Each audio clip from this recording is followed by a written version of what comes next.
Ibrahim Yanzamé na nyonso ma Charlotte Pichot vers kaka ndenge boyebisaki biso toranga hommage na bawe donc kolela oyo bazalaka na bango oyo bazalaka na biso olelo biso oyo koleka na nzela tomona ke Ibrahim Yanzamé na nyonso balekaka nzela ba petit king ba bevre chante posa ku banakonda donc bati flamme bango to baleka na kati ya molongo donc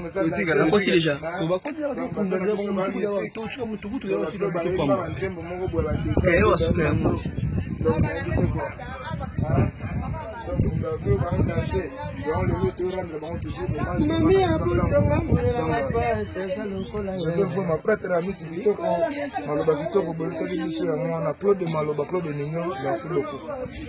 ouais bah on est mignon le déjà poto qui m'a sima tango ndezalaka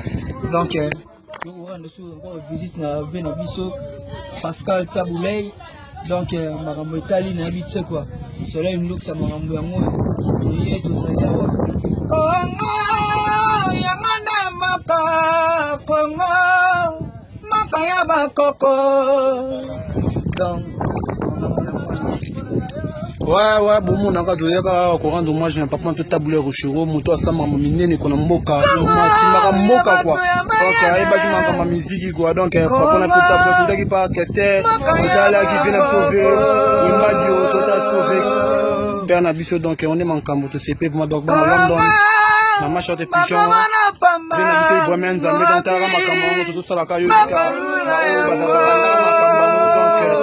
donc ben London donc to lingi no ming ko dani mankamba indusa donc Sharon check quoi Kasilabi makalula